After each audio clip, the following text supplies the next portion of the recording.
This is a 1997 HSV Clubsport Series 2 that is based on the very last of the series, Holden Commodore VS. And many of you know that this is an iconic sports saloon, and this also features Holden's iconic Ironline V8, an engine block that has been used in Commodores and Tiranas since 1969. And in this video, I'm going to guide you through everything you need to know about the VS Clubsport.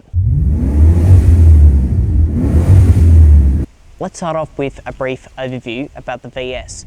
This was in production from 1995 up until 1997, but like I said, this is the very last of the VS series, and when brand new, this had a price tag of around $50,000, and you had two transmission options between a 4-speed automatic and a 5-speed manual. And finally, for options, you had a wide selection to choose from.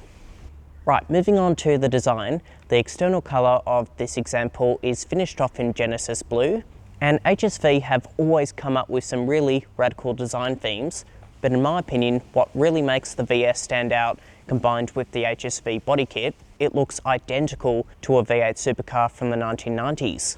Now, in terms of some of the key features unique to the VS, you get these slim halogen headlights, an additional cooling vent over on the top here, and there's also a cooling vent down on that lower section, and finally complemented by this HSV badge. Moving over to the side, you get these 17-inch aero-style free-spoke alloy wheels.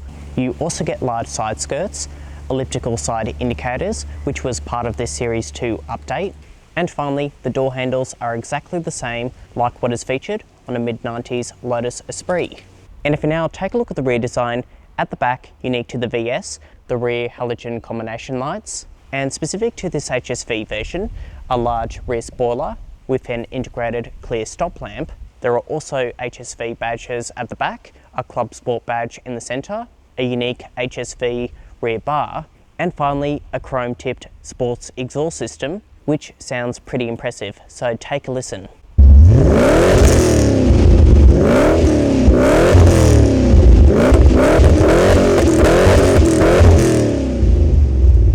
Let's now move on to the interior. So before you climb inside, the Clubsport features a remote key that also includes central locking, and the key itself slots into the ignition.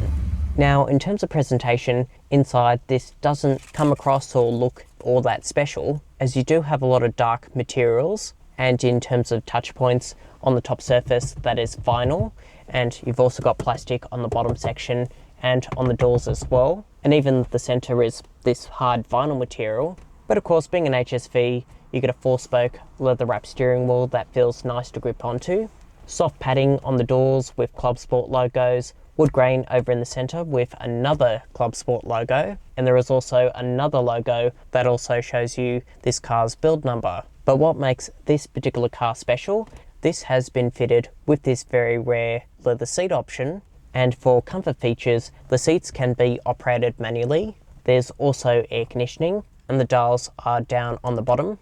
And finally, the steering offers both manual, tilt, and reach adjustment. Now, in terms of other key features, this comes with electric window switches for the front and rear. There are also power mirrors, a 30-watt 6-speaker stereo system with an AM and FM cassette radio system, and these two buttons here are to raise and lower the antenna. Wipers are on the left-hand side and your indicators are on the right, along with your light switches. And if we move on to safety features, there's a trip computer, which is integrated within this analog gauge cluster. You also get ABS braking, and cruise control came on the automatic versions, whereas this is a manual version, so you don't get cruise control, but this does still come with a driver's side airbag. And if we move on to storage, you have a glove box over here with two small cup holders, but that does look a bit flimsy, so I wouldn't trust that. You also get some storage in the middle here with an ashtray and cigarette lighter. Over here, some additional storage for the glove box, and finally, two little map pockets on either side of the doors. Here in the back, I've got loads of knee room, loads of toe room, and loads of headroom, and this back section is also very comfortable to sit in. There are also directional air vents in the center, these map pockets behind the front row seats, ashtrays on either side of the doors with electric window switches, a flip down center armrest, and there are also grab handles over on the top here, and you can also access the boot by folding down this section as well. Right, moving on to boot space. So if I just stick the key in, unlock it and open up this lid, as you can see, the space is pretty standard for this class of vehicle, which means you do have enough room for 2 carry-on suitcases or even a single suitcase. And on the left-hand side behind that cover, a full-size spare tyre. And finally, in this next scene, I put out all of the service history, which is always nice to see on a car of this age. Let's now move on to the powertrain. So under the bonnet features a 5-litre naturally aspirated V8 petrol engine, which produces 185 kilowatts and 400 newton meters of torque. And this is paired to a 5-speed manual transmission that sends power to the rear wheels. There's also rack and pinion power steering and independent rear suspension setup. And this example has also been fitted with HSV's sports suspension tuning package.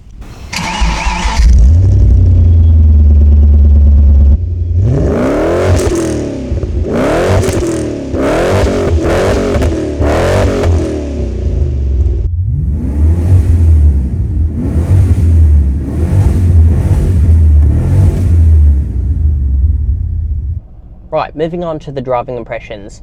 Over the bonnet, there's great forward visibility. There's also good side vision, decent sized wing mirrors, and at the back, vision is pretty good as well. Now you also get a manual handbrake, and the clutch does take a bit of time getting used to.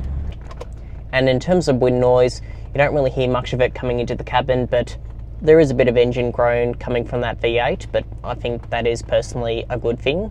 The suspension does come across very firm, but you don't really notice it thanks to these really comfortable seats, but it is on the firm side. The steering feedback is also good for a muscle car. It's never going to be as dynamic as a BMW M5, and the brakes aren't really the best in terms of what I've come across in this category of performance sedan. Now, in terms of fuel consumption, back when this car was new, this was able to achieve between 9 and 13 litres. Right now it is showing me 21 litres per 100, and I think that is okay for this type of vehicle and for a muscle car. Comparing this with a more modern day HSV, look, they have advanced quite significantly, but it does take you back in time. But for a car at this age and in this condition, it does drive very well. And if I just give it a little bit of acceleration,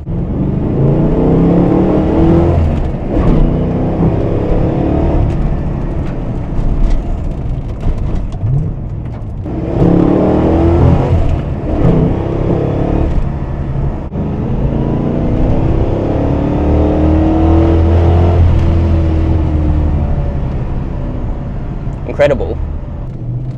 I'll just roll down the window a little bit.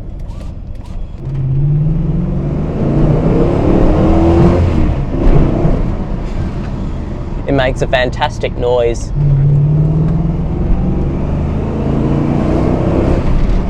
I've just got the window open, so I don't know if you can hear that, but